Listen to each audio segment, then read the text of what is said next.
السلام علیکم۔ آج جمعرات ہے، جون کی 20 تاریخ۔ پاکستان میں سر شام کے 7، بھارت میں 7:30 اور یہاں ہمارے اسٹوڈیوز کی گھڑیوں میں صبح کے 10 بج رہے ہیں۔ وائس آف امریکہ واشنگٹن کی اردو سروس سے میں ہوں خالد حمید، خبروں کے ایک بلٹن کے ساتھ۔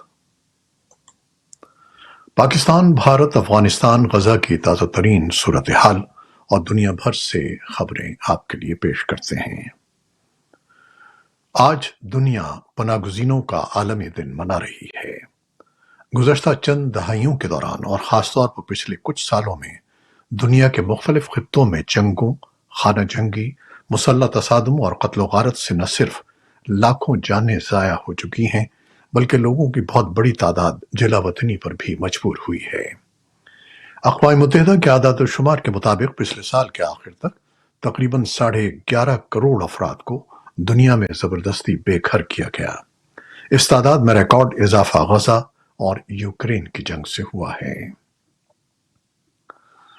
افغانستان کی سابق حکومت کے سفارتی اور قونصلر مشنز کی رابطہ کونسل نے پناہ گزینوں کے عالمی دن کے موقع پر ایک بیان میں میزبان ممالک سے مطالبہ کیا ہے کہ وہ پناہ کے متلاشیوں اور پناہ گزینوں کے حقوق کے تحفظ کے لیے کوششیں تیز کرتے ہیں۔ اگست سن 2021 میں طالبان کے ملک پر قبضے کے بعد سے ہزاروں افغان باشندے افغانستان چھوڑ کر چلے گئے ہیں۔ اقوام متحدہ کے پناہ گزینوں کے ادارے UNHCR کے مطابق اگست سن 2021 کے بعد سے تقریباً 10 لاکھ ایران اور 6 لاکھ پاکستان پہنچے ہیں۔ اقوام متحدہ کے اعداد و شمار کے مطابق 92 لاکھ افغان باشندے ایران اور پاکستان سمیت مختلف ممالک میں مقیم ہیں۔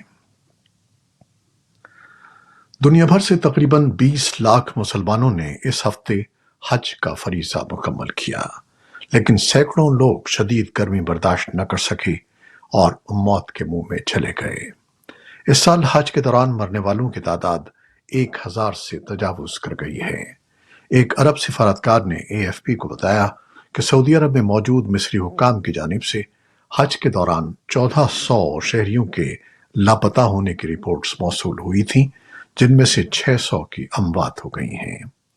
پاکستان نے حج کے لیے سعودی عرب جانے والے 35 عازمین کی اموات کی تصدیق کی ہے۔ پاکستان میں حکومت کی جانب سے گزشتہ ہفتے پیش کیے گئے فائنانس بل پر پارلیمان کے اندر اور باہر بحث کا سلسلہ جاری ہے اور حکومت کو بین الاقوامی مالیاتی فنڈ سے تقریباً 6 ارب ڈالر کے اگلے معاہدے کو ممکن بنانے کے لیے پہلے بل کو پارلیمان سے منظور کرانا ہوگا۔ وزیر خزانہ محمد اورنگزیب نے واضح طور پر کہا ہے کہ حکومت ہر شعبے کو ٹیکس نیٹ میں لائے گی اور IMF کے معاہدے کو محفوظ بنانے کے لیے ہر ممکن کوشش کرے گی۔ ان کا کہنا ہے کہ ہمارے پاس IMF معاہدے کے بغیر کوئی پلان B نہیں ہے۔ امریکہ کے دیگر خطوں کی طرح دارالحکومت واشنگٹن DC بھی ان دنوں گرمی کی لپیٹ میں ہے۔ انتظامیہ نے شہریوں کو ٹھنڈے اور سائے دار مقامات پر رہنے کی ہدایت کی ہے۔ امریکہ کے جن ریاستوں میں شدید گرمی پڑ رہی ہے ان میں Arizona, new Mexico, Texas, Colorado اور کینساس شامل ہیں۔ رواں ہفتے ان ریاستوں میں درجہ حرارت 40 سے 44 ڈگری سینٹی گریڈ تک ریکارڈ کیا گیا تھا۔ اسرائیلی فورسز نے وسطی غزہ کی پٹی کے علاقے پر رات بھر گولہ باری کی۔ طبی ماہرین کے مطابق 3 افراد ہلاک اور درجنوں زخمی ہو گئے، جبکہ جنوب میں رفح میں کارروائیوں میں اضافہ ہوا ہے۔ اسرائیلی فوج نے بدھ کے روز کہا کہ انکلیو میں عسکریت پسندوں اور ملٹری انفراسٹرکچر کو نشانہ بنانے کے لیے فورسز اپنی کارروائیاں جاری رکھے ہوئے ہیں، جسے اس نے صحیح انٹیلیجنس پر مبنی سرگرمیاں قرار دیا۔ غزہ کے جنوبی کنارے پر واقع رفح اور مرکز میں دیر البلح کے آس پاس کے علاقے میں ہونے والی کارروائیوں نے مئی سے لے کر اب تک 10 لاکھ سے زیادہ افراد کو نقل مکانی پر مجبور کیا ہے۔ ادھر خبر رساں ادارے AFP کے مطابق اسرائیلی فوج کے ترجمان نے بدھ کو اسرائیل کے چینل 13 کو دیے گئے ایک انٹرویو میں کہا تھا کہ حماس ایک نظریہ ہے، ہم اس نظریے کو ختم نہیں کر سکتے۔ اسرائیلی وزیر اعظم بنیامن نیتن یاہو نے فوج کے اعلیٰ ترجمان کے اس بیان کو فوری طور پر مسترد کیا ہے۔ ایران کی حمایت یافتہ عسکری تنظیم حزب اللہ کے سربراہ حسن نصر اللہ کا دعویٰ ہے کہ حزب اللہ کے میزائلوں اور ڈرون سے اسرائیل میں کوئی بھی مقام محفوظ نہیں رہے گا۔ انہوں نے دھمکی دی ہے کہ اگر اسرائیل اور حزب اللہ میں جنگ شروع ہوئی تو اسرائیل میں کوئی بھی مقام محفوظ نہیں رہے گا۔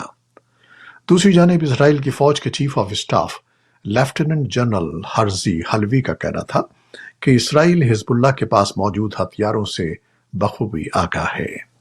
غزہ جنگ شروع ہونے کے بعد سے حزب اللہ اور اسرائیلی فوج کے درمیان سرحدی جھڑپوں میں لبنان میں 400 افراد ہلاک ہو چکے ہیں، جن میں زیادہ تر حزب اللہ کے جنگجو تھے۔ صدر ولادیمیر پوٹن نے ویتنام کا ایک سرکاری دورہ کیا ہے۔ اس موقع پر روس اور ویتنام نے جمعرات کو اپنے تعلقات کو مزید گہرا کرنے کا عہد کیا۔